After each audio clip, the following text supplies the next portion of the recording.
네, 오늘부터 다음 주일까지는 돌아오는 주일까지 마지막 주일까지는 미가서 묵상을 진행하게 됩니다. 중간에 이제 성탄절이 끼어 있는데 성탄절기 24, 25일은 예수님의 오심과 관련된 구약의 애언이 기록된 미가서 부분을 언급하면서 우리가 이 주간을 보내게 될 겁니다. 미가라고 하는 이름의 뜻은 누가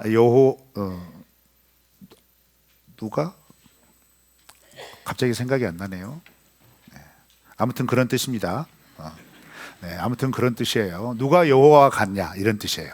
누가 여호와와 같은가 이런 뜻입니다. 이 이름은 굉장히 많은 걸 함축하고 있습니다. 오늘 우리가 읽었던 본문 말씀을 시작하면서 미가가 활동하던 시대에는 남유다의 요담과 아하스와 히스기야 왕 시대다 이렇게 얘기하는데, 여러분 이 시대는 우리가 열왕기 묵상이나 특별히 올해 역대하 묵상을 할 때 이 부분을 우리가 다루었던 부분입니다.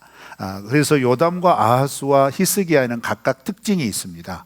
요담은 하나님의 뜻대로 살았다고 겉으로는 보이는데 여전히 산당은 제거하지 못한 왕 중에 하나였습니다. 그리고 아하스는요, 남유다를 완전히 아수르의 우상으로 되돌려버린 왕입니다. 그래서 대표적인 사건이 그 사건이 있잖아요.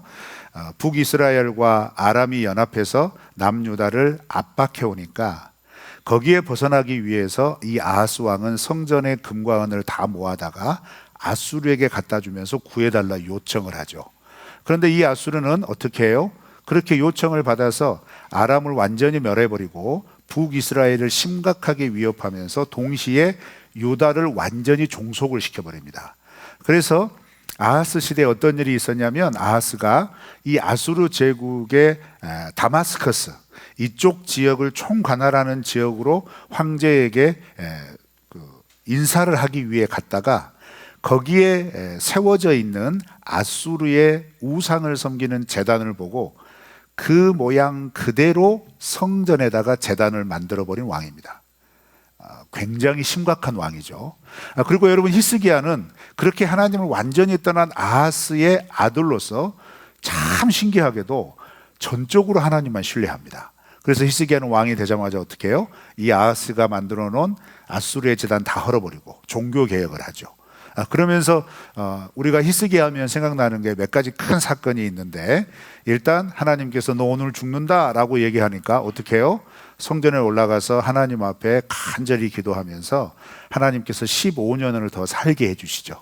이렇게 15년을 더 살게 해주는 그 초반부에 아수르가 밀고 내려와서 예루살렘을 포위하는 사건이 일어나고, 그 아수르의 사내립 18만 5천의 군대가 하루아침에 죽임을 당하는 사건이 히스기야 시대에 일어납니다. 자, 그러면 이 전체적인 시대적인 상황의 배경을 통해서 보면 이 시대는 굉장히 격동의 시대였다는 얘기입니다. 특별히 하나님과의 관계에 있어서는 요담 왕 때에 형식이 철저하게 적혀졌지만 여전히 다른 우상들이 유다 땅에 있었던, 하나님도 섬기고 우상도 섬기던, 아하스 때에는 완전히 하나님을 저버린, 그리고 히스기야 때는 다시 하나님께 돌아왔지만 히스기야의 후반부를 열왕기나 역대기 기자의 공통적인 평가는 뭐냐면 좀 미지근하게 끝나요.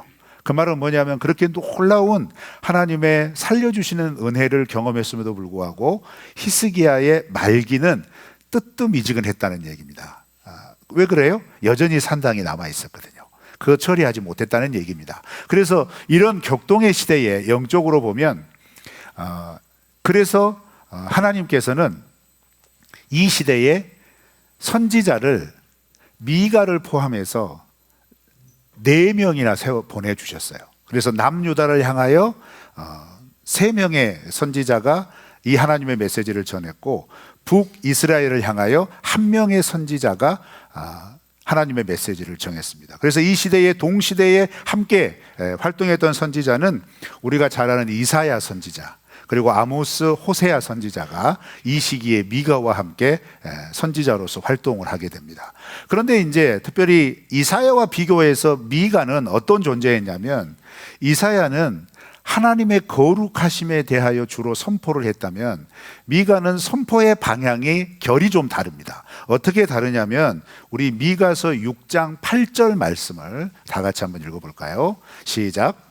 사람아, 주께서 선한 것이 무엇임을 내게 보이셨나니 여호와께서 내게 구하시는 것은 오직 정의를 행하며 인자를 사랑하며 겸손하게 내 하나님과 함께 행하는 것이 아니냐. 네, 메시지의 방향이 무엇을 향하고 있냐면 만약에 이 메시지를 아하스 시대에 선포했다면 이 내용의 해석도 좀 달라질 수 있을 거예요. 그런데 요담이나 히스기야 시대 때 선포했다면 이 메시지의 결은 어떤 거냐면 여전히 예루살렘 성전에서는 하나님께 대한 예배는 드리고 있다는 얘기입니다. 그렇지만 그 외에 다른 것도 함께 섬겼다는 얘기예요. 그러니까 제사를 드릴 때는 하나님을 섬겼지만 그렇게 제사를 드린 이스라엘 백성들의 마음이 그리고 하나님 앞에서의 태도와 자세가 일상의 삶으로 연결이 되지 않았다는 겁니다. 이렇게 연결이 되지 않으니까 어떤 의미로 얘기를 하냐면 아무리 하나님의 성전에 앞에 나와서 제사를 드린다 할지라도 그렇게 제사를 드린 너희들의 삶 속에 과연 하나님의 정의가 살아 숨쉬느냐 이 질문을 하는 거예요. 그래서 여기서 이 정의는 미슈파트인데요, 우리가 알고 있는 일상적인 상식적인 수준에서 정의를 얘기하는 게 아닙니다. 하나님의 뜻을 따라 그 뜻을 지키기 위해 그 의로움을 지키고 있느냐, 즉 하나님만 온전히 섬기고 있느냐. 그런데 그 의로움을 지키는 일상의 삶은 결국 하나님의 성품이 드러나는 것이기 때문에 상식적인 정의도 아주 당연하게 잘 섬길 수 있다는 얘기가 되는 거죠. 그러니까 미가서의 메시지의 방향성은 무엇이냐면 예배는 잘 드리는데 그 예배가 일상으로 연결이 되느냐, 또 하나님을 믿는다고 하는데 그 하나님을 믿는 하나님의 성품이 우리 각자의 일상의 삶 속에 나의 삶을 통해 드러나고 있는가, 이것을 묻는 선지서가 미가서라는 얘기입니다. 여러분 어떠세요? 여러분은 예배를 드리는 하나님 앞에서의 마음과 그리고 그 하나님 앞에서 예배를 통하여 갈급하고 사모하는 그 하나님에게 기대하는 은혜가 여러분의 일상 속에서 하나님의 마음과 하나님의 성품을 따라 여러분의 일상을 충분히 이끌고 있습니까? 여러분이 그 하나님의 성품을 따라 행하고 계십니까? 이 메시지가 이 미가서의 핵심이라는 얘기예요. 이 질문을 하니까 방금 아무도 아멘을 안 하셨거든요. 어렵죠? 사실 누구도 자신할 수 없는 영역입니다. 그런데 그러면 하나님이 완전 무교란 순종 여부를 물으시는 걸까요? 아닙니다. 마음의 태도를 물어보고 그 마음의 태도가 삶 속에서 과연 나타내기 위해서 얼마나 의식하고 노력하고 있는가, 이걸 물어보시는 거예요. 그래서 실패할 수 있죠. 불순종할 수 있어요. 그런데 그 마음의 태도와 의도를 기억하고 있고 늘 의식하고 있다면 어떻게 되겠어요? 아이고 내가 또 실패했구나. 그러면서 이 연약함을 하나님 앞에 구하면서 하나님, 제가 이 부분에 좀 더 단호하게 해주세요. 제가 믿음으로 살아갈 수 있도록 도와주세요. 이렇게 고백하고 조금씩 하나님의 의로움을 따라 살아낼 수 있는 삶을 살아갈 수 있을 줄 믿습니다. 이제 그 이야기를 선포하는 겁니다. 그래서 오늘 본문 말씀은 어떤 내용이냐면 1절부터 우리가 읽었던 9절 말씀은 북이스라엘과 남유다의 죄악을 고발하면서 두 가지를 먼저 얘기를 합니다. 이 고발을 하는데 이들의 죄악의 증인을 먼저 하나님으로 세우세요. 하나님이 직접 미가 선지자에게 말하는 거예요. 내가 증인이다. 내가 이 모든 죄의 증인으로 서겠다 하면서 드러나시는 장면이 먼저 나타납니다. 그래서 먼저 이 하나님의 드러나심의 의미가 3절 말씀에 표현이 되고 있는데 우리 3절 다 같이 한번 읽어볼까요? 시작. 여호와께서 그의 처소에서 나오시고 강림하사 땅의 높은 곳을 밟으실 것이라. 여호와께서 어디에서 나오신다고요? 자, 처소요. 그러면 처소는 어딜까요? 성전이겠죠. 왜냐하면 성전은 하나님의 처소로 하나님께서 허락하신 곳이니까. 그래서 거기에 임재하신 걸 이스라엘 백성들이 모두 다 보았으니까 솔로몬 성전이 완공이 되어서 낙성식을 할 때 하나님은 시내산에서 이스라엘 백성들에게 보여주셨던 것과 똑같은 모습으로 구름 가운데 이 성전을 덮으셨거든요. 그리고 그 하나님의 영광을 모든 이스라엘 백성들이 보고 그것들이 기록으로 남아 있어요. 그래서 성전 하면 이스라엘 백성들은 하나님의 초소, 하나님이 계신 곳, 이 고정관념이 확실하게 갖고 있는 거예요. 근데 문제는 뭐냐? 하나님은 초소에만 계신다. 이게 고정화돼 버린 거예요. 북이스라엘이나 남유다 백성들의 사고방식 속에는 하나님을 만나려면 성전에 올라가야 돼. 이 인식이 꽉 자리 잡고 있는 거예요. 그런데 아니에요. 그 의도가 아니었거든요. 사실 하나님은 어디에나 계세요. 어디에나 계시는데 어떻게 계시느냐? 말씀 가운데 계시거든요. 그래서 레위 자손들을 통하여 이스라엘 전역 가운데 레위 자손들을 흩으시고 그 레위 자손들이 가르치는 말씀의 그 현장마다 하나님은 말씀을 통하여 이스라엘 백성들과 함께 하시거든요. 그것을 평소의 일상에서 실감을 했을 때 절기를 지키러 당연하게 기쁘게 예루살렘으로 올라올 수 있는 거예요. 의무나 형식이 아니라 말씀 가운데 가르쳐 주신 하나님을 경험하고 기억하고 있었기 때문에 그 하나님을 만나려고 그 하나님과 함께하고 하나님이 하신 말씀을 지키는 게 당연하고 기쁘니까 그냥 그 자리로 나오게 된 거죠. 그런데 이 시대 이스라엘 백성들은 일상과 성전 앞에서 성전에서의 예배가 철저하게 격리가 되어버렸다는 얘기입니다. 그러니까 이렇게 된 시간들이 축적이 되면서 어떤 사고방식이 나오냐면 하나님이 계시는 곳은 예루살렘, 성전 여기에 국한되어 있단 말이에요. 그러니까 자기의 일상의 터전에서 여기가 예루살렘이 아니고 여기가 성전 앞이 아니면 그냥 하나님이 없는 것처럼 아무렇지도 않게 행동한다 이 말이죠. 그런데 이런 인식을 미가 선지자가 이 말씀을 선포하면서 어떻게 깨트려요? 하나님이 초소에서 나오셨다. 굉장히 충격적인 표현이에요. 유대인들에게 있어서 이스라엘 백성들에게서 이 표현은 그러실 수 없는데 어떻게 그러실 수 있지? 이런 거예요. 그런데 그렇게 나오셔서 그 다음 표현이 어떻게 돼요? 어떻게 됩니까? 빨리 띄워보세요. 3절. 네. 어떻게 하셔요? 땅의 높은 곳을 밟으실 것이다. 그래서 4절은 땅의 높은 곳을 밟기 때문에 나타나는 현상을 표현한 거예요. 무너지고 쓰러지고 흘려간다 이런 표현이 나오잖아요. 그죠? 그러니까 하나님이 실제적으로 우리의 삶 가운데 나오셔서 증언하신다는 것을 아주 직접적으로 표현을 하고 있다는 겁니다. 성도 여러분, 우리가 이 3절 말씀을 가지고도 오늘 설교 시간 1시간을 꽉 채울 수 있어요. 왜요? 지금 이 땅의 그리스도인들의 믿음의 태도가 얼마나 이원론적인지 아십니까? 예배드리는 예배 장소에서의 모습과 일상에서의 삶이 철저하게 격리되어 있어요. 구분이 되어 있다 이 말이에요. 그래서 예배드리는 자의 모습과 일상에서의 모습이 너무 다르기 때문에 세상은 교회를 향하여서 날선 비판을 서슴지 않습니다. 왜 너희들은 그렇게 다르냐? 이렇게 얘기를 하는 거예요. 그렇죠. 그래서 이런 현상이 왜 일어났을까 했을 때 여러분, 우리는 흔히 믿음의 고백을 하면서 이런 표현들을 많이 합니다. 하나님이 우리와 함께 하십니다. 믿으십니까? 저 뭔 말 할 줄 알아서 이렇게 아멘 안 하세요. 이런 건 아멘 하셔야죠. 하나님 우리와 함께 하심을 믿으십니까? 그렇게 다 일상적으로 믿거든요. 그러면 하나님이 우리와 함께 하시는 장소는 지정이 돼 있나요? 아니요, 지정이 안 돼 있거든요. 그런데 여러분의 삶은 어떠죠? 저를 포함한 우리 모두의 삶은 어떠죠?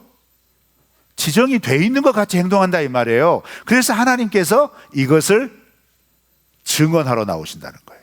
여러분, 이건 무서운 말이에요.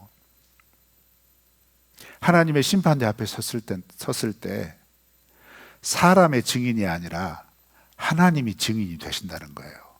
그러니까 이건 빼도 박도 못한다는 거예요.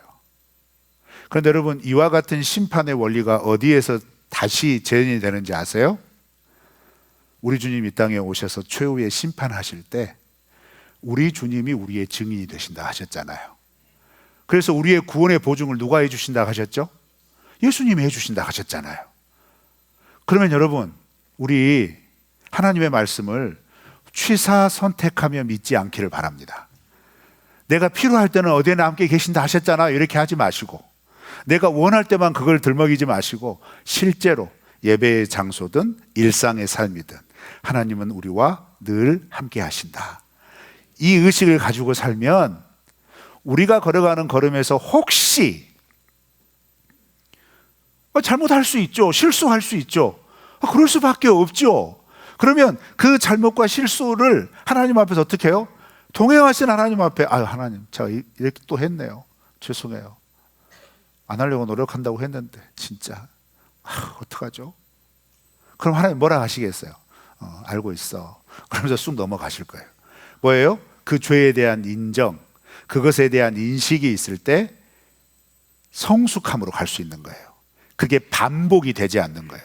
그래서 여러분, 믿음에 있어서 성숙함이라는 건 죄의 반복의 횟수가 줄어드는 겁니다. 아예 없어질 수는 없어요. 왜요? 우리가 살고 있는 삶의 기반 자체가 죄 아래 있잖아요. 그렇죠?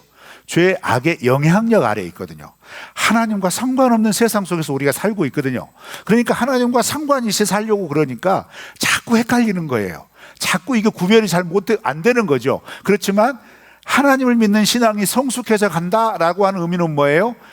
그렇게 하나님과 상관없는 세상에서 우리가 발을 딛고 살지만 우리의 시각과 우리의 마음이 하나님이 함께 하시는 것을 늘 볼 수 있고, 우리의 마음에서 늘 느낄 수 있고, 그래서 하나님이 함께 하시기 때문에 말이나 행동에 있어서 조금의 브레이크가 걸릴 수 있는 그러한 차츰차츰의 변화가 결국 어떤 변화로 나타나요? 이 세상 속에 살지만 이 세상과 다른 하나님 나라 백성으로 살 수 있는 겁니다. 여러분, 그 은혜를 꼭 기억하시기를 주의 이름으로 축원합니다. 그런데 그 하나님이 초서에 나오셔서 미가 표현이 나와요. 어떤 표현이 나오냐면 자기가 자기를 들어서 하나님이 이렇게 하신다라고 하는 것처럼 하나님이 통곡하신다, 이렇게 표현을 해요. 그 통곡하신다는 표현이 어디에 나오냐면 8절과 9절에 나옵니다. 그런데 그럼 하나님이 왜 통곡하실까? 증인으로 나오신 하나님이 왜 통곡하시면서 이렇게 우실까? 하나님의 통곡의 이유는 딱 하나입니다. 자기 백성 이스라엘을 이제 심판하셔야 되거든요. 자기 백성을 이제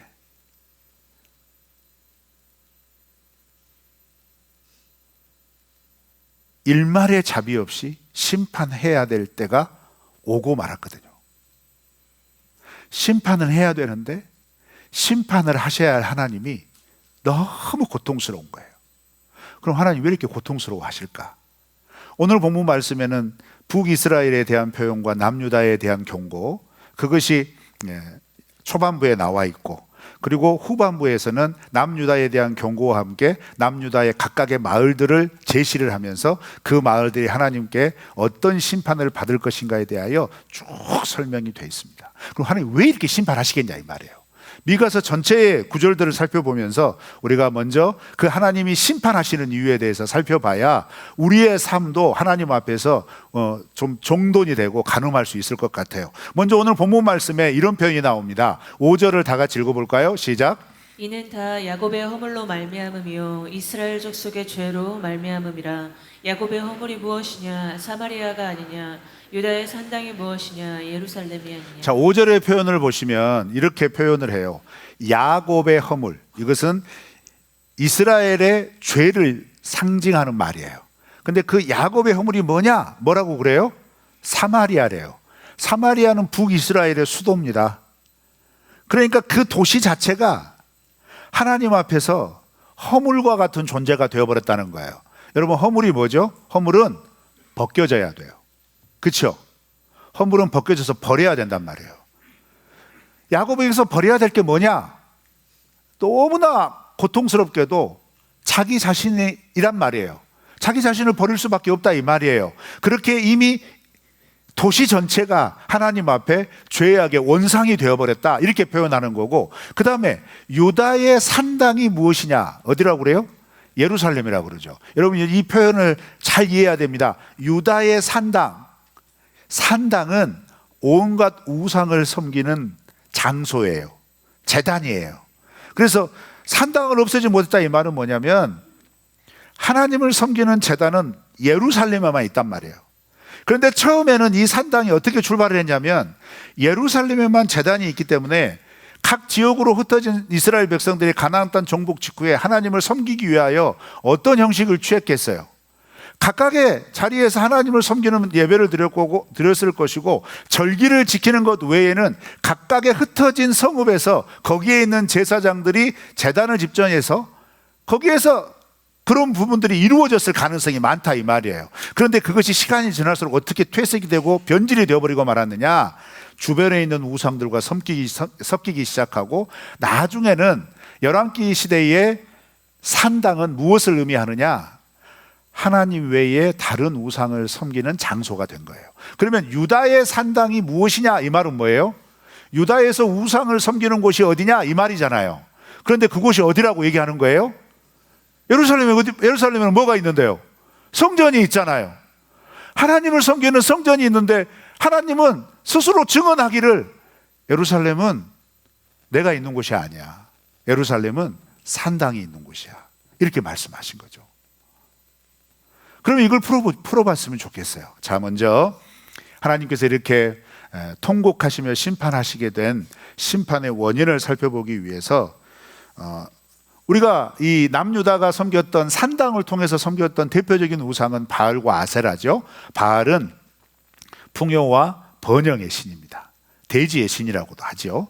그리고 아세라는 역시 다산과 번영의 신입니다. 그러니까 이 두 신은 부부신이에요. 우리가 흔히 그렇게 알려져 있어요. 그래서 지역마다 이름들이 달라요.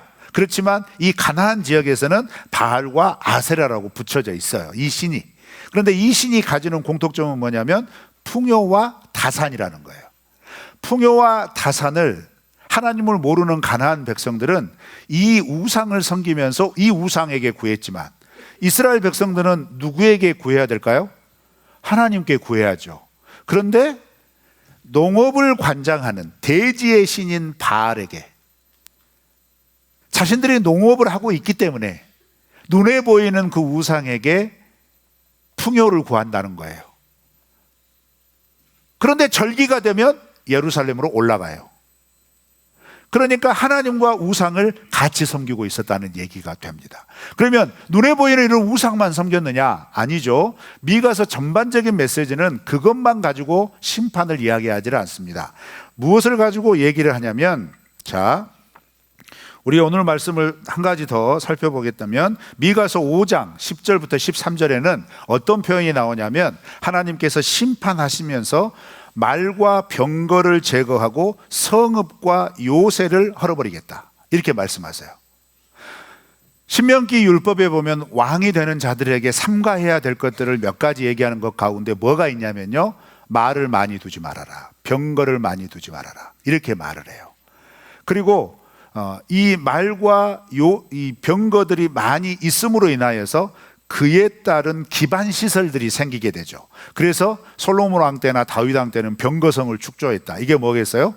이 병거가 주둔하는 성이에요. 쉽게 말하면 전문적인 요새인 거죠. 그런 것들을 무너뜨려 버리겠다 이 말이에요. 그 말은 뭘까요?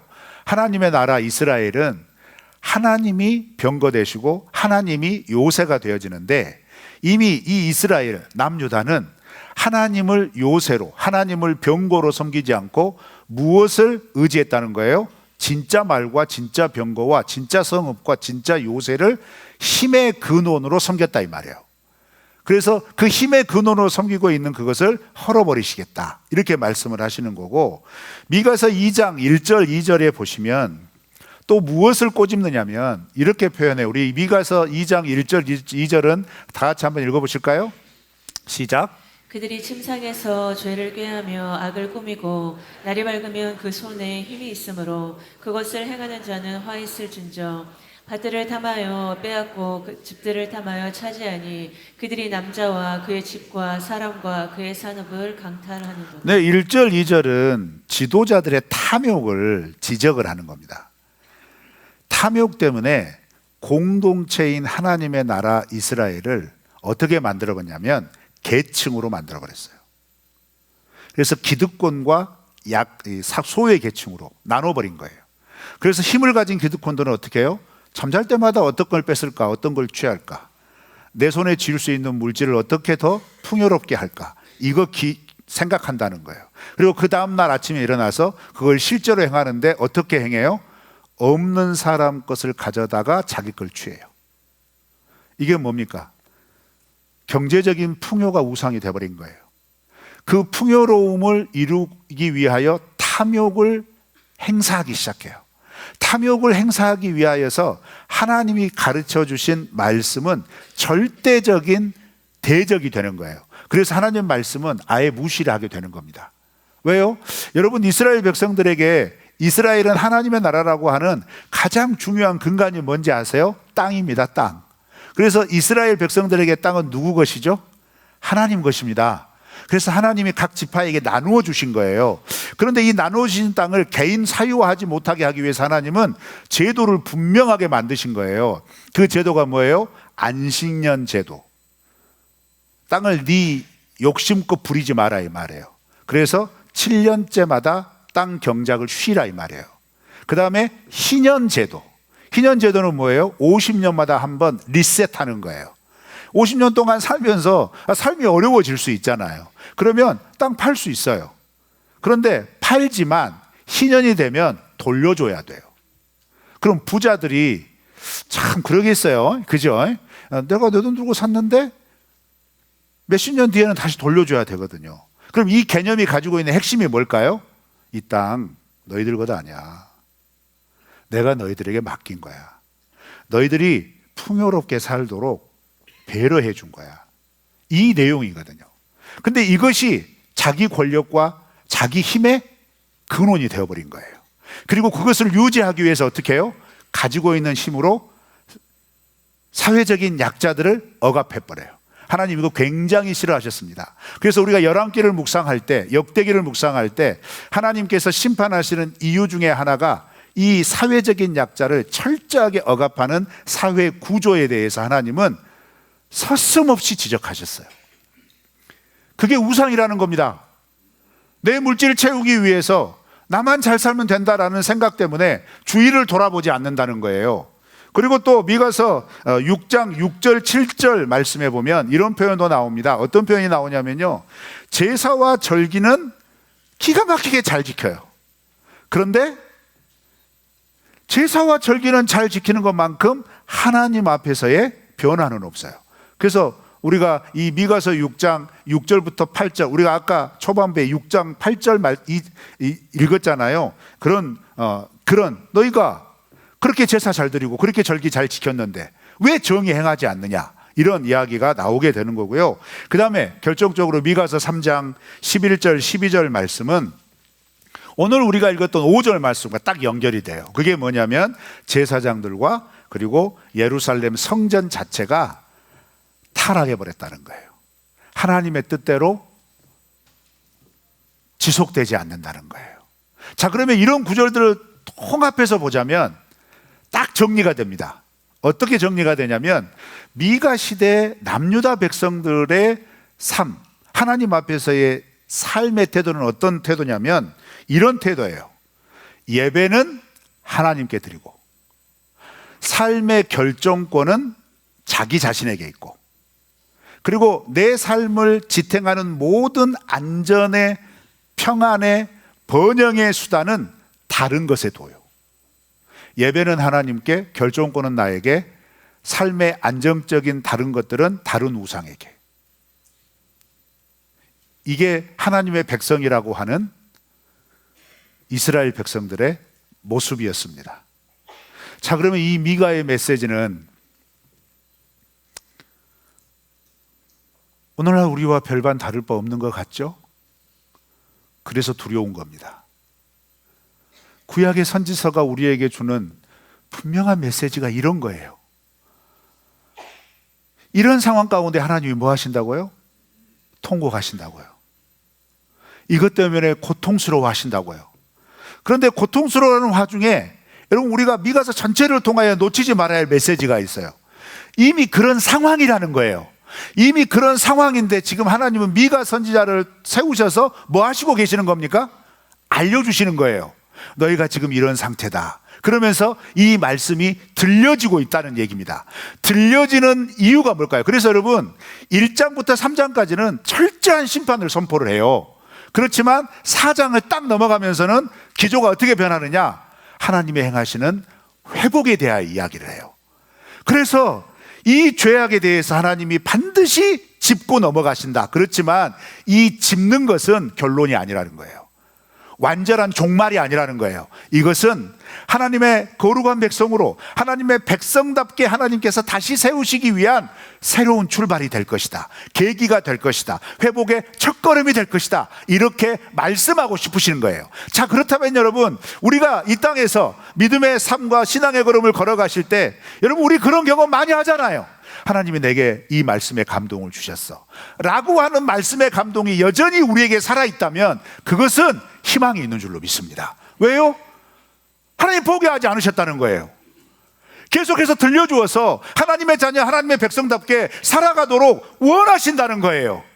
죄의 문제는 해결하고 하나님이 원하시는 것을 향하여 집중하기를 원한다는 거예요. 그래서 시간이 지날수록 예배도 하나님께 드리지만 결정권도 하나님의 뜻을 따라 드리고 우리의 삶의 모든 기반들이 하나님께 있다는 하나님이 우리의 주권자라는 사실을 인정하고 또 인정하도록 우리의 걸음을 인도하여 주실 줄 믿습니다.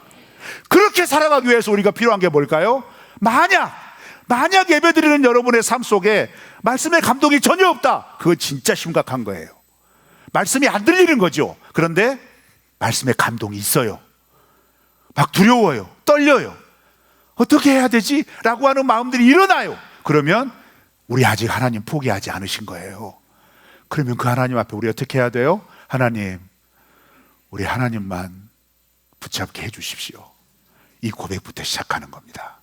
하나님만 의지하는 정결한 마음을 주시옵소서. 거룩한 마음을 우리에게 허락하여 주시옵소서. 그래서 예배만 하나님께 드리는 것이 아니라 우리의 모든 일상이 하나님의 의를 따라 정결하고 거룩하게 살아가도록 이끌어 주시옵소서. 이렇게 살아내시기를 주의 이름으로 축원합니다.